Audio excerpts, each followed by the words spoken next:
currently do depending on the business, the entrepreneur. So right now I have a small business restaurant, a small restaurant locally, and I've come in and I became a project manager.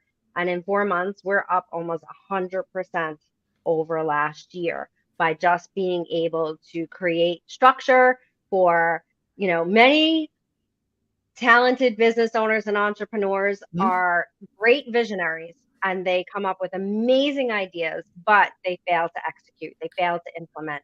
They struggle because they're doing everything, right? They're making sure the bills are paid, the garbage is taken out, and all the different things that business owners have to do. So they have these great ideas, but they struggle to implement and make things happen. And so that's what I do. I get shit done and come in and break it down, get everybody rowing in the same direction, making sure you have people in the right seats, Mm. and there's goals and accountability, so on and so forth. So I can do a project like that.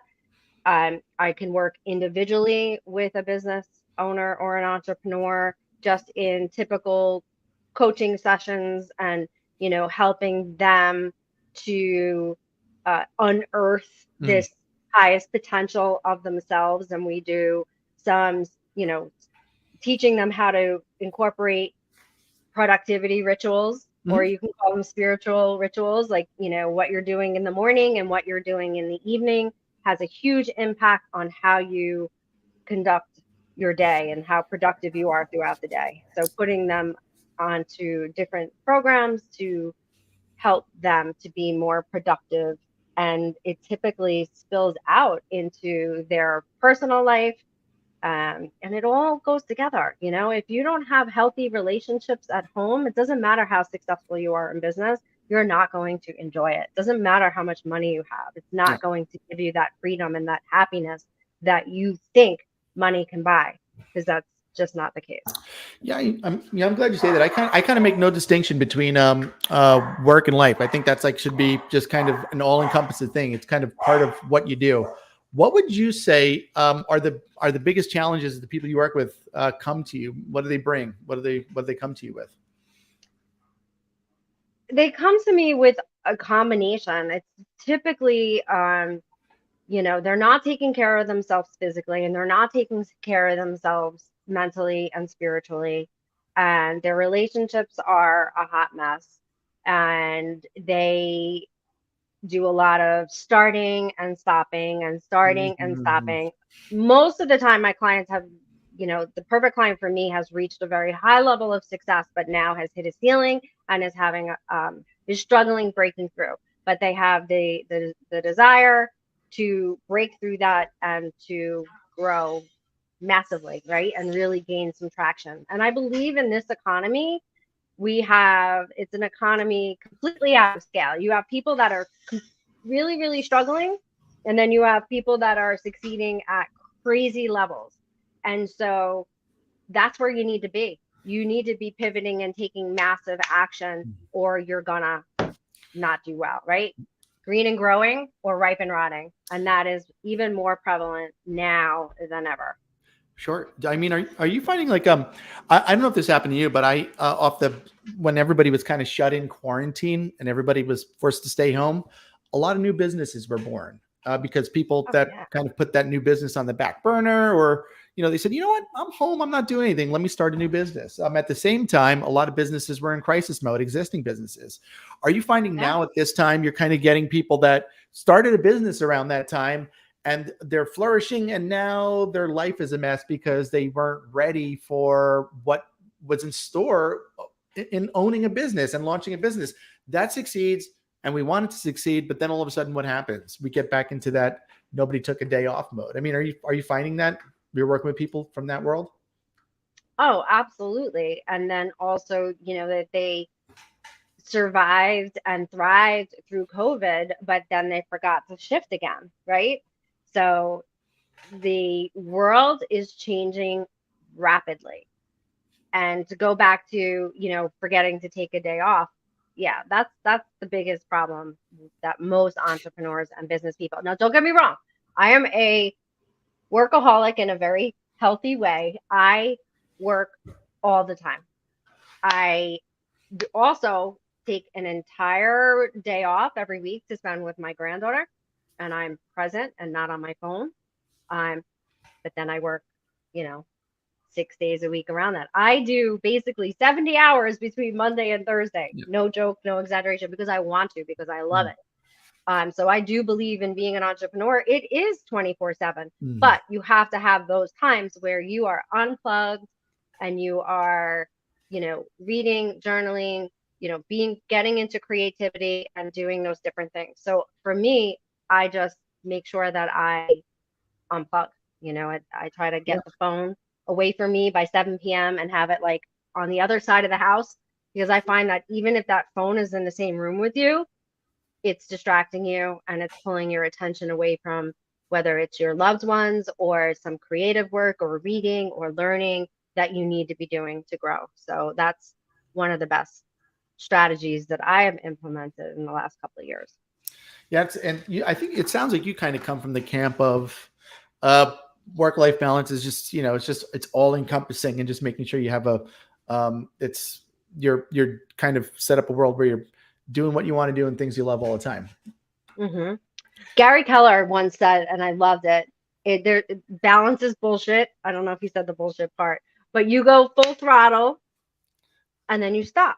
Yeah. A complete stop. Yeah. Right. And that resonated with me, because this whole like trying to balance it all just doesn't work, and Yeah. if you can truly be present for your family, with your family during those designated times, they don't care if you work 6 days a week. They just want you to be present when you are with them. Yeah. And at the end, dinner time or whatever you have planned, without the phones on the table and without being distracted.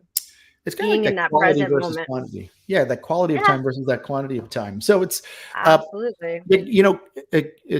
it's balance. Yeah, balance is bullshit, right? But it's what life is. It's really a series of counterbalances, because you're going to have those times where you work till 9 or 10 o'clock at night, and then there's going to be those times where on a Monday or a Wednesday I'm going to be done by 12 and I'm going to go out and hit golf balls and take a long lunch. And if we kind of elongate, and there's a book called Fat, 40 and Fired by a guy named Nigel Marsh, that realized he had like a great day one time. He's like, how often do I have a great day like this? And then when he looked at his life, he realized we have to elongate the amount of time. Instead of looking at trying to balance all of my days, try to balance my month or my year or even my week. And in those relationships that we develop with other people, it's all about that quality, right? So if you can look at you could look at your grandchildren or your kids or your spouse or whoever and say, what's real important to that person? How does that person know I care about them and I love them? It's not just kind of being in the room and with them. It could be different for everybody. This person wants me to just sit on the couch and watch some TV with them, whereas this person wants me to, they know I care if I do things for them, right? Or so everybody's kind of got what's important to them. And if you're strategic about that, you can say, well, I got two daughters. They're very different, and each one of them requires something different to get that quality of time. And Yep. it's important. And we can only do that when we kind of sit down and focus on it. I mean, do you do that with how much of when you spend time with your clients, how much of your time do you feel like you're spending on the business versus the personal, or is that kind of like a blurred line? It's whatever they need. It's a blurred line, but I definitely put a huge emphasis on how having a healthy personal life really empowers you to achieve a lot more professionally. Okay. And then when you are getting the results, the beautiful results that come from action and hard work, you're just going to enjoy it, much more. So sometimes that may mean, okay, you have to pull back to a 40-hour week or a 50-hour week because you're out of whack, right? Yeah. But the results that you get are going to be much more sustainable. I mean, how many people, look, in the real estate industry alone, right? How many people, how long have you been in? Man, I got in 2000, the end of 2001, I started.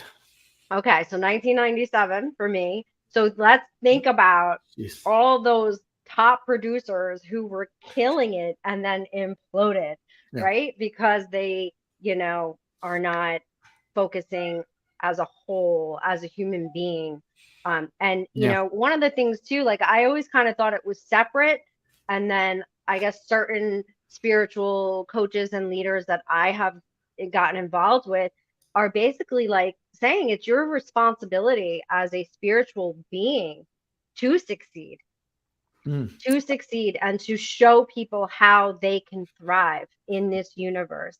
And the more successful you are, the more you actually can help people. If I'm worried about how the hell am I going to pay my bills, how am I supposed to help people? Exactly. Yeah. So You're so distracted. once You're I reactive. yeah. So really getting that across to people, and then watching them get into that space, that's flow. That's when you get into flow, right? When all your worlds are in one place, not in different compartments, Mm-hmm. and you're in the present moment. So whether that right now, the present moment is family, or the present moment is productivity, or the present Mm. moment is learning, or it's creativity, you're in that space. That's where flow comes from. Yeah. And the gratitude, right? Already being grateful for what you have now and what you have today. You said a couple of things that are so important there. Well, first of all, gratitude has got the highest form of energy. I've got a tattoo that says gratitude. You mentioned personal accountability and just kind of, it only works if you take accountability for your own actions and your results, right? And it's kind of that victim mindset versus the Oh, mindset of someone that's accountable, where life just happens to them. So you're just saying, you get into flow, go out there, be accountable, understand that you do have a choice, you do have decisions to make, and it's going to make a difference in your world. I remember when I was a young real estate salesperson, I guess it's when I first joined Remax, and there was the top agent in the office. I said to him, his name was David. I won't say his last name because he's still in the business with a lot of white hair. And I said, David, how do you do it? How do you have such a great business? I got to meet his family at the holiday party, as he had a son and a wife. And I said, you've got such a nice family, a nice wife, kid, and you have such a successful business. How do you do it all? And he shook his head and he said, no, it's either one or the other. And I was like, oh, and I mean, I must have been 25 at the time. And I said, man, there's got to be a better way to do this. And I certainly did find a better way. And mm-hmm. being a team leader, running a real estate office, that was the same way that you recruit so many people, you probably experienced it, that have a great business. They're working 80 hours a week. And then when you look at their personal life, it's a mess. And they're like, what can you teach me? What can you show me? Well, I understand you don't need to do any more business. If you could do the same amount of business with 30 hours a week, would that be something you want to know about? And people are like, no, it's impossible. No, it's not. Consider you have decisions and choices to make, right? And it's all about leverage and kind of creating a world that you love what you do. So Yeah. how would we know if we're standing in front of the perfect client for you? Like what are some of the symptoms? What do they look like and sound like? Perfect client for me are people who have already achieved high level of success, Mhm. and they are looking to grow. And sometimes that is professionally, and sometimes that is personally. And typically it will end up being both, but they have a stronger desire for one or the other. Mhm. And they are committed, hungry. I'm no longer going to herd kittens. No, thank you. If you don't want to grow, you should not be working with me. You cannot just pay me money to say you have a coach, and so on and so forth. Mhm. Um, it it is it's just not a match for me. I just Yep. can't do it anymore. I did that Mhm. for years in team leader position, owning a real estate company, and all those different things. Yeah. So really that hungry, successful, but they're stuck. They're in a rut. Mhm. They haven't grown in a while. Mm. Yeah. Yeah. It's I mean, it's so common. It's what people are either ambitious or content usually. And rarely do they both exist at the same time. So when ambitious people are in a rut, they're not content about it. So it's kind of like you said, are you growing or are you dying? And I mean, we all have coaches. I think it's important for everybody to have a network of people that can kind of see things through a different lens and inspire them to take actions that they wouldn't otherwise take. And then that's where growth happens, and it causes you to be uncomfortable sometimes. So if what else is it's next for you? I know you're enjoying two different places right now. I know you're upstate, you're in Mahopac, and Dominican Republic. You're spending time, right? Yes, I have a home there, and I just want to go back real quick to finish up that thought Please. about contentment. Mm. what was it? You said And content ambition. Yeah, like an or ambitious yeah. and content. Yeah, Jim Rohn Here's says the the sweet thing. spot is when you can have those at the same time. Well, yeah, but one thing I believe I'm big fan of Abraham Maslow, hierarchy of needs, self-actualized individual, and his theory, and I believe it wholeheartedly, and I think it's a huge epidemic that is happening with our youth right now, is when you are not living to your highest potential, that's where anxiety and depression and anger and all those other things start to creep in. So I think it's an actual illusion. There is no just contentment. You can have contentment in the moment, which is healthy, absolutely. But if you don't start to figure out, how do I grow to the next level? How do I grow to the next level? That's where you will start to die. Not literally, but yeah, literally. But you have to keep growing. You have to keep moving forward. You never arrive at that place where you should be fully content. You should then being, okay, what can I learn now? What can I do now? Cool. Yeah, it's that's what it is. It's I always say, man, I'm all about experience as long as you're having a good time doing it. That's my company's Dream Key Consulting.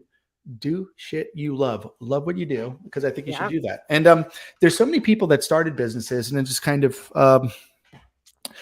everyone that started a business was really super excited about it, and they're passionate about something. They have passion and gratitude, and they're like, man, here I am, and they're doing all the stuff, and then something happens and they get successful, then all of a sudden they find themselves with a job that they didn't want. And Yeah. that happens so much.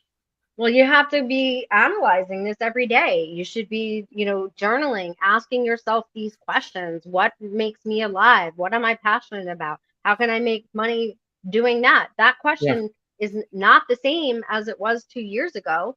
So why am I going to just be doing that and expect that that's going to fill me with that, that joy that we get Mhm.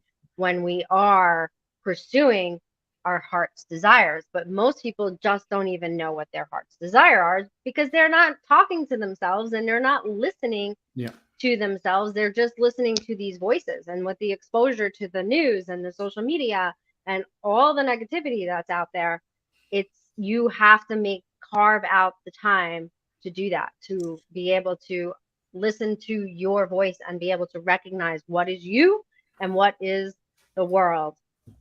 That's right. And that's where talking to somebody and guiding you through it helps you kind of figure that stuff out, right? Yep, absolutely. So what's next for you? So what's next for me? One of my intentions is to be able to be 100% remote. Um, and so that's what I am working on, being in a more digital remote world, which is the opposite of what everybody else is doing. But that's super important to me. And that doesn't mean that I won't fly in to meet with clients or do anything like that. I just don't want to be have to be in a certain place all the time. And so that's what's next for me, and then helping other people to achieve the same. That's right.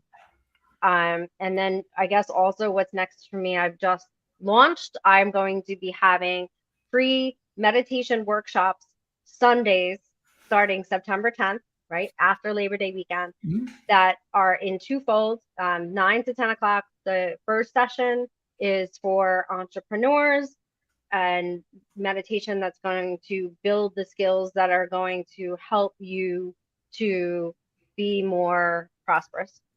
And That's then awesome. yeah, and the second half is more for building cognitive uh, skills and ability. So I guess what's next for me is being able to help as many people as I can get unstuck, uncover their life force, and figure out how to tap into it so they can be operating at the highest version of themselves no matter what.